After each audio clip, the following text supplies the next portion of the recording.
I grew up in a very verbal, oral tradition culture where there was a lot of storytelling on the front porch.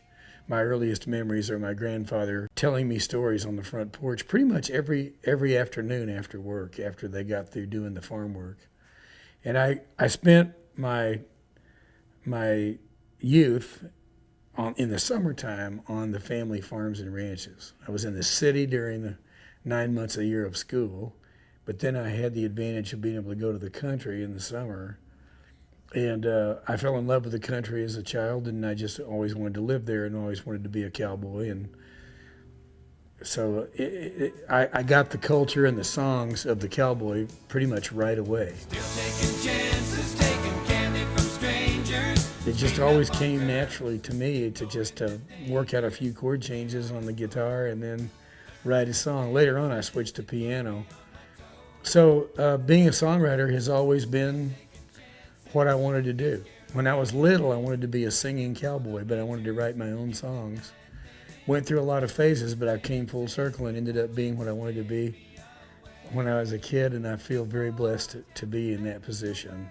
I think if you get to be what you dreamed of when you were little, that's a good life.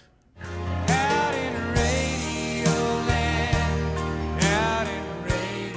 What makes a good song is a pretty nefarious thing. Lester Sill, who was the head of the publishing company I worked for, Screen Gems, used to say, a song's not worth anything if it doesn't have humability and tappability. And so he would say, you've got to be able to hum it and tap it, and if you can do that, if you can remember it, that's what makes it worth its salt. I think the essence of song is the melody. The melody is what gives you the structure. The melody is what gives you the emotional character. I've been a lyricist all my life, but I can't do anything if I don't have a great melody to work with. Forever, tell me what's forever. But I think all songwriting that's truly the right stuff, this is just my view, is dreaming. It comes from your dreams. There has to be a dreamlike quality to it, and it has to come from somewhere in your subconscious.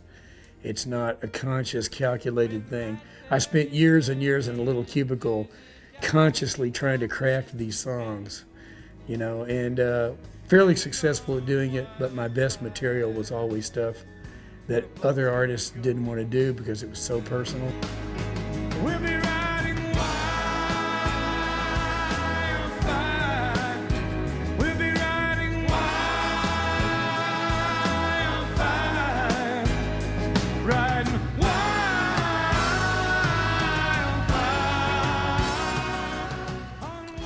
Well, Wildfire is literally a song that I dreamed. I was living in the San Gabriel Mountains in California, had a songwriting career going.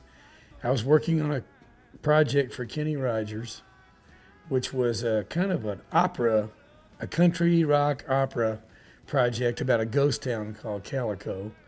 And I was driving down into Hollywood, working on it with another writer named Larry Canster. I would go down there and stay for 2 or 3 days, then drive up in the mountains to my cabin because I couldn't stand just living in LA all the time.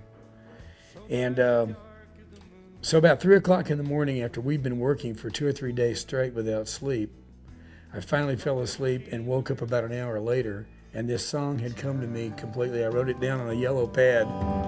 Goodbye, old desert rat, you half crazy wildcat.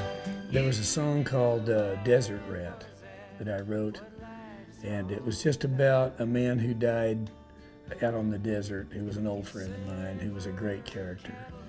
And it ended up being the favorite song of this young man who had brain cancer, and his mother contacted me and said, would you come?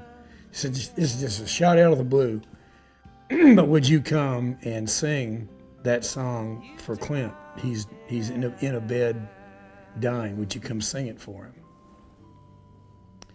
I couldn't say no, so I traveled across the country, came and sung it for Clint.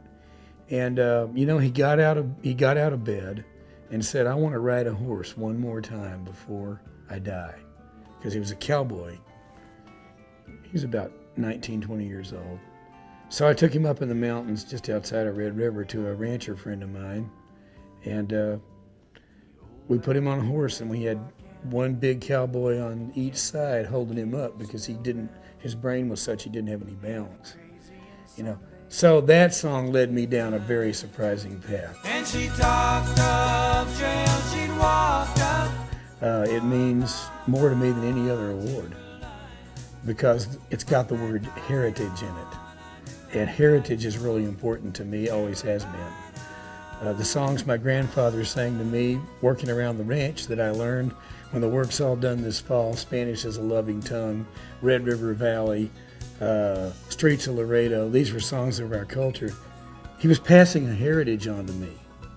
And so if I'm honored for passing a heritage on as a songwriter, then I don't know that you could be afforded a greater honor. I wouldn't trade it for anything. Don't count the rainy days.